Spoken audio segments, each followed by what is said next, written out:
അവർ ഉറക്കത്തിൽ നിന്ന് വന്നിട്ട് അവർക്ക് പൂട്ട് തുറക്കാൻ അവർക്ക് പറ്റുന്നില്ല. അന്വേഷപ്പെട്ടിട്ടാണ് വരുന്നത്. അവരുടെ ഉറക്കം പോയതിൻ്റെതായിരിക്കും. പക്ഷേ നഷ്ടപ്പെടുന്നത് ഞങ്ങൾക്കല്ലേ. ഹോസ്പിറ്റലിൽ അവിടെ മെഡിക്കൽ കോളേജിൽ പോയപ്പോൾ അവർ ചോദിച്ചത് CPR കൊടുത്തു എന്നാണ് ചോദിച്ചത്. ഈ കൊണ്ടുപോകുന്ന ഈ ഗ്യാപ്പാണ് അവർ പറഞ്ഞത് 20 മിനിറ്റ് ആയി പോയിട്ടെന്ന്. കടുത്ത ശ്വാസമുട്ടൽ മൂലം ഒരു രോഗിയെ ഹോസ്പിറ്റലിൽ കൊണ്ടുവന്നപ്പോൾ ആ ഹോസ്പിറ്റൽ പൂട്ടിയിട്ടിരിക്കുകയാണ്.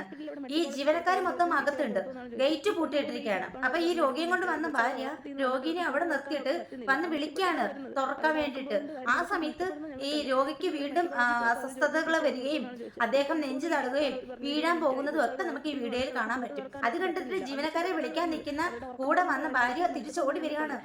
അങ്ങോട്ടും ഇങ്ങോട്ടും ഈ ഭാര്യ കടന്ന് വേദനയോട് ഓടുന്നതും അദ്ദേഹം വീഴുന്നതും ഒക്കെ നമുക്ക് ഈ വീഡിയോയിൽ വളരെ വ്യക്തമാണ്. ഈ അത്യാസന്ന നിലയിൽ ഒരാളെ കൊണ്ടുവരുമ്പോഴത്തേക്കും, അതും ശ്വാസം കിട്ടാതെ കൊണ്ടുവരുമ്പോഴത്തേക്കും പെട്ടെന്ന് ആ ആളിന് ഓക്സിജൻ കൊടുക്കണം. ഇവിടെ ഗുരുതരമായ പിഴവുകളാണ് സംഭവിച്ചിട്ടുള്ളത്. ഒന്നാമത്തെ തെറ്റ്, ആശുപത്രിക്കാർ ഗേറ്റ് തുറക്കാൻ വൈകി എന്നുള്ളതാണ്. രണ്ടാമത്, എന്നാൽ ഇവിടെ ഓക്സിജനോ നെബുലൈസേഷനോ കൊടുക്കാൻ വൈകി എന്നാണ് പറയുന്നത്. മാത്രമല്ല, രോഗി അബോധാവസ്ഥയിലായാൽ പെട്ടെന്ന് തന്നെ CPR കൊടുക്കണം. ഇവിടെ അതും ചെയ്തിട്ടില്ല. ഒരുപക്ഷെ ഇങ്ങനെയൊക്കെ അവർ ശ്രദ്ധിച്ചിരുന്നെങ്കിൽ, ചെയ്തിരുന്നുവെങ്കിൽ ആ ചെറുപ്പക്കാരനെ മെഡിക്കൽ കോളേജിൽ എത്താൻ വരെയെങ്കിലും സഹായിച്ചേനെ.